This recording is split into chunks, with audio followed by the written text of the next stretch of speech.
Chronological Bible in 365 episodes. This is episode 167, continuing at 2 Kings 5. Now Naaman, commander of the army of the king of Syria, was a great and honorable man in the eyes of his master, because by him the Lord had given victory to Syria.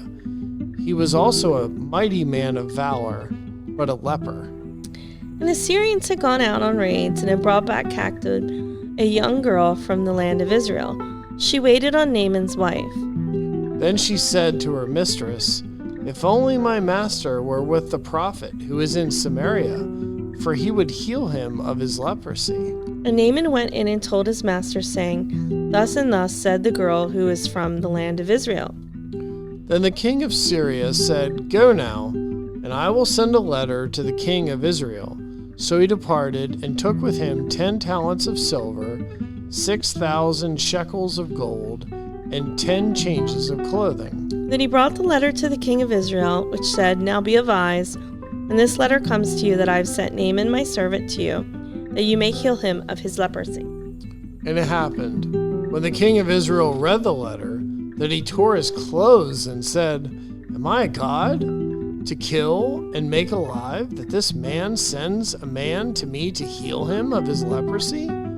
Therefore, please consider and see how he seeks a quarrel with me." So it was when Elisha the man of God heard that the king of Israel had torn his clothes, that he sent to the king, saying, "Why have you torn your clothes? Please let him come to me, and he shall know that there is a prophet in Israel."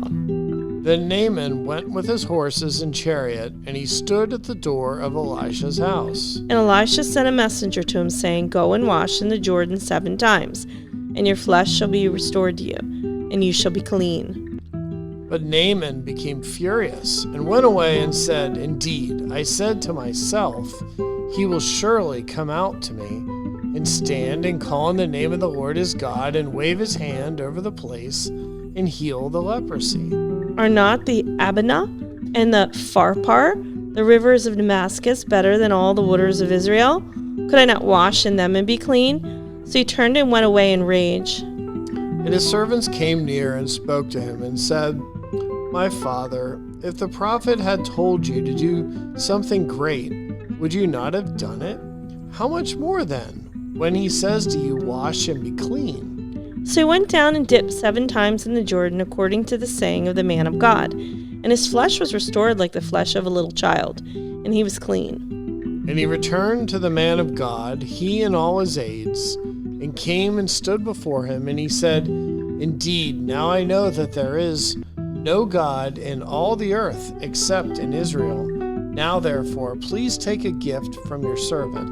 But he said, "As the Lord lives, before whom I stand, I will receive nothing." And he urged him to take it, but he refused.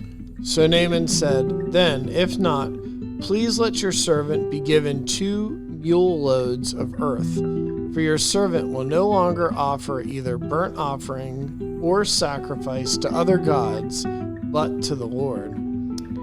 Yet in this thing may the Lord pardon your servant, when my master goes into the temple of Rimmon to worship, and he lays on my hand, and I bow down in the temple of Rimmon.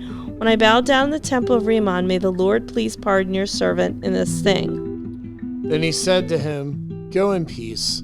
So he departed from him a short distance. But Gehazi, the servant of Elisha, a man of God, said, "Look, my master has spared Naaman the Syrian, while not receiving from his hands what he brought.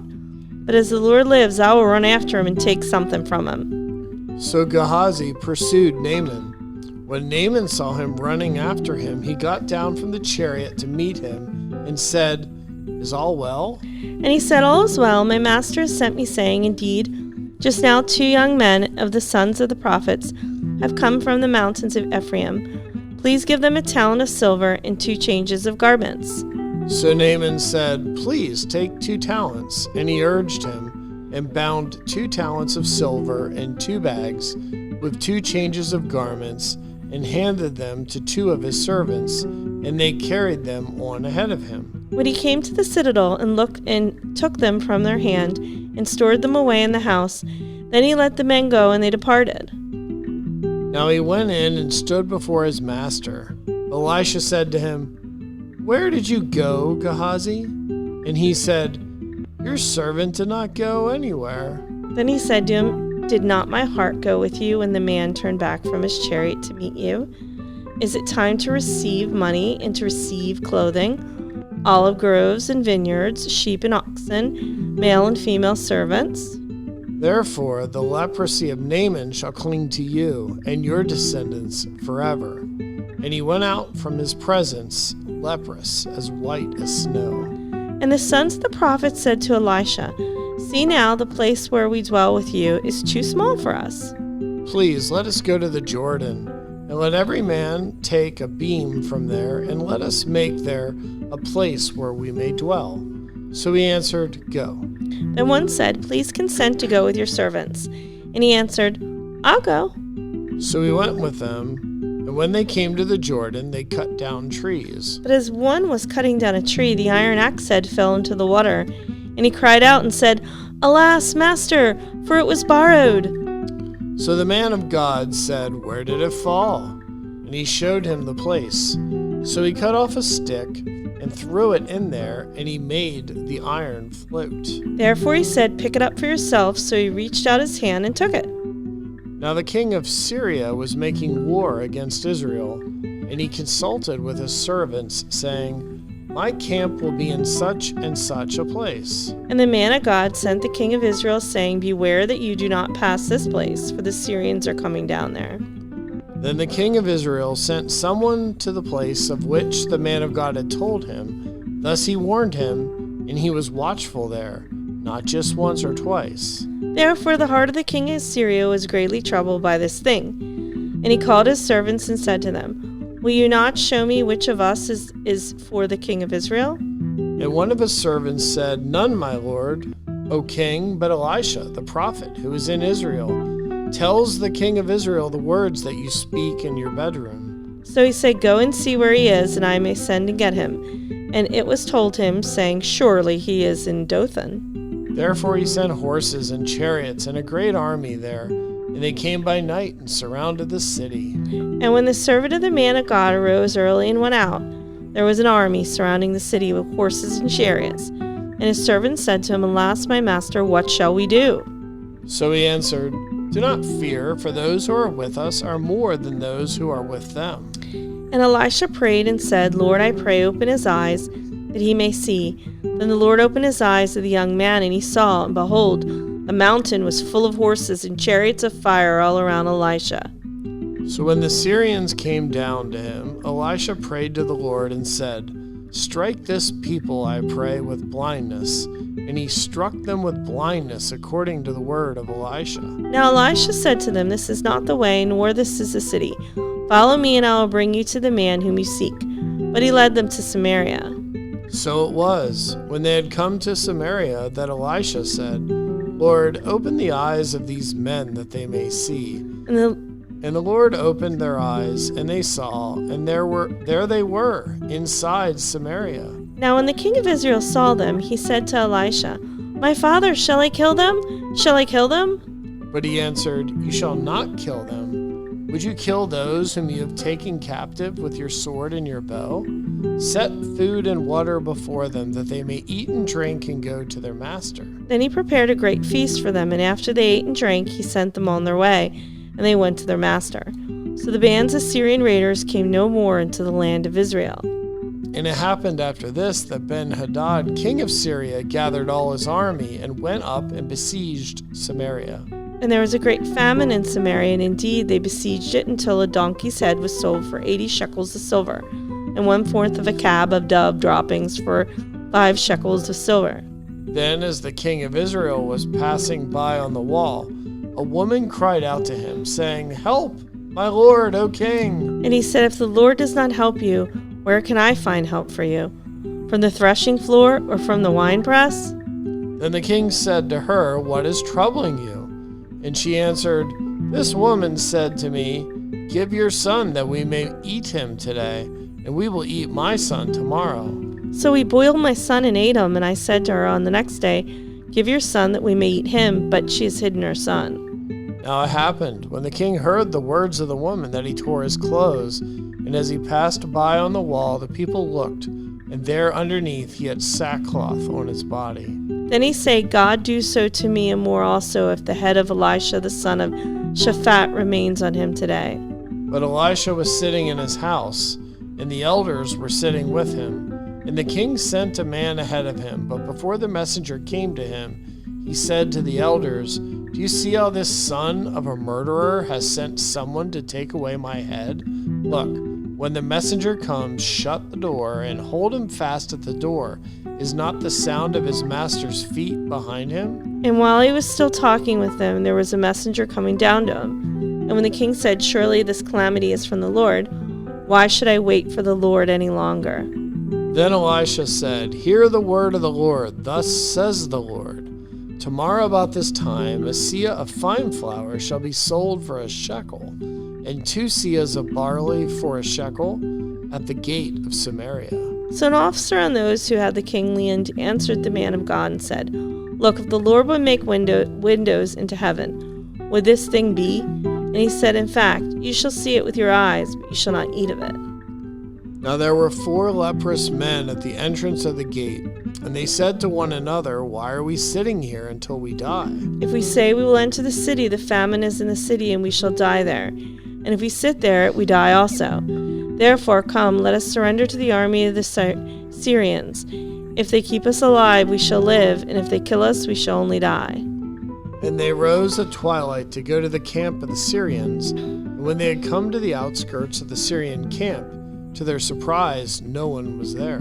For the Lord had caused the army of the Syrians to hear the noise of the chariots and the noise of horses, the noise of a great army. So they said to one another, Look, the king of Israel has hired against us the kings of the Hittites and the kings of the Egyptians to attack us.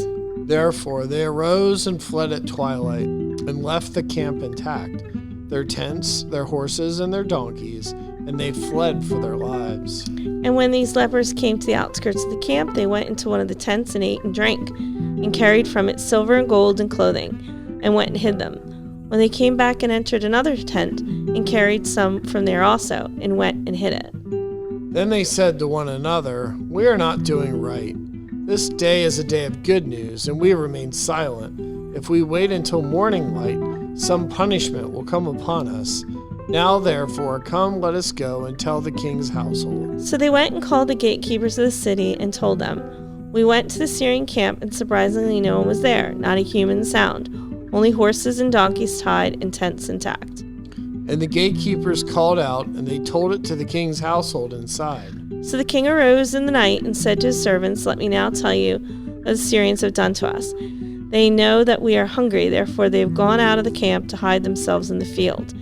When they come out of the city, we shall catch them alive and get into the city. And one of his servants answered and said, Please, let several men take 5 of the remaining horses which are left in the city. Look, they may either become like all the multitude of Israel that are left in it, or indeed, I say, they may become like all the multitude of Israel left from those who are consumed. So let us send them and see. Therefore they took 2 chariots with horses, and the king sent them in the direction of the Syrian army, saying, Go and see. And they went after them to the Jordan, and indeed all the road was full of garments and weapons which the Syrians had thrown away in their haste. So the messengers returned and told the king. Then the people went out and plundered the tents of the Syrians. So a seah of fine flour was sold for a shekel, and 2 seahs of barley for a shekel, according to the word of the Lord. Now the king had appointed the officer on whose hand he leaned to have charge of the gate. But the people trampled him in the gate, and he died, just as the man of God had said, who spoke when the king came down to him. So it happened just as the man of God had spoken to the king, saying, 2 seahs of barley for a shekel, and a seah of fine flour for a shekel, shall be sold tomorrow about this time in the gate of Samaria. Then that officer had answered the man of God and said, Now look, if the Lord would make windows in heaven, could such a thing be? And he had said, In fact, you shall see it with your eyes, you shall not eat of it. And so it happened to him, for the people trampled him in the gate, and he died. Then Elisha spoke to the woman whose son he had restored to life, saying, Arise and go, you and your household, and stay wherever you can. For the Lord has called for a famine, and furthermore it will come upon the land for 7 years. So the woman arose and did according to the saying of the man of God, and she went with her household and dwelt in the land of the Philistines 7 years. It came to pass at the end of 7 years that the woman returned from the land of the Philistines, and she went to make an appeal to the king for her house and for her land. Then the king talked to Gehazi, the servant of the man of God, saying, "Tell me, please, all the great things Elisha has done." Now it happened, as he was telling the king how he had restored the dead to life, that there was the woman whose son he had restored to life, appealing to the king for her house and for her land. And Gehazi said, "My lord, O king, this is the woman, and this is her son, whom Elisha restored to life." And when the king asked the woman, she told him. So the king appointed a certain officer for her, saying, "Restore all that was hers, and all the proceeds of the field from the day that she left the land until now." Then Elisha went to Damascus, and Ben-Hadad, king of Syria, was sick. And it was told him, saying, "The man of God has come here." And the king said to Hazael, "Take a present in your hand, and go to meet the man of God, and inquire of the Lord by him, saying, Shall I recover from this disease?" So Hazael went to meet him, and took a present with him of every good thing of Damascus, 40 camel loads. And he came and stood before him, and said, "Your son Ben-Hadad, king of Syria, has sent me to you, saying, Shall I recover from this disease?" And Elisha said to him, "Go say to him, you shall certainly recover. However, the Lord has shown me that he will really die." Then he set his countenance in a stare until he was ashamed, and the man of God wept. And Hazael said, "Why is my Lord weeping?" He answered, "Because I know the evil that you will do to the children of Israel. Their strongholds you will set on fire, and their young men you will kill with the sword, and you will dash their children and rip open their women with child." So Hazael said, "But what is your servant, a dog, that he should do this gross thing?" And Elisha answered, "The Lord has shown me that you will become king over Syria." Then he departed from Elisha and came to his master, who said to him, "What did Elisha say to you?" And he answered, "He told me, you will surely recover." But it happened on the next day that he took a thick cloth and dipped it in water and spread it over his face so that he died, and Hazael reigned in his place.